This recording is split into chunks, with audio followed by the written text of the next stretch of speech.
Assalamualaikum warahmatullahi taala wabarakatuh. Saya Muhammad Al-Husaini bin Ma'zul Kifli, nombor metrik A209873.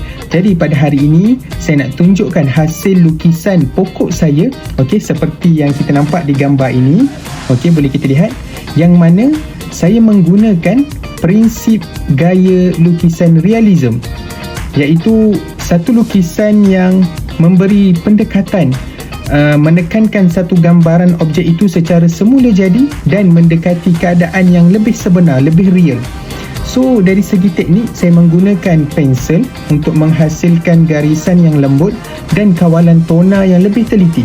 Jadi dari segi perincian kita dapat lihat bahawa pada batang pokok itu mempunyai tekstur yang kasar melalui penggunaan shading dan garisan yang menegak. So bagi meniru permukaan kulit pokok yang sebenar kalau kita lihat. Dan pada bahagian daun pula saya lakar dengan bentuk organik dan tidak simetri bagi menunjukkan sifat semula jadi yang tidak sempurna tetapi lebih realistik. So dari segi penggunaan cahaya dan bayang juga memainkan satu peranan yang penting untuk memberi kesan 3 dimensi supaya pokok ni lebih kelihatan, lebih hidup dan tidak rata.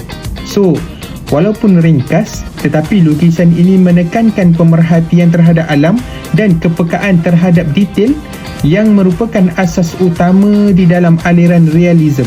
So secara keseluruhan lukisan tersebut, karya ini menggambarkan keindahan alam secara jujur dan sederhana, selari dengan prinsip realism yang menolak unsur berlebihan dan mengekalkan keaslian bentuk lukisan tersebut. So itu sahaja daripada saya. Sekian, terima kasih.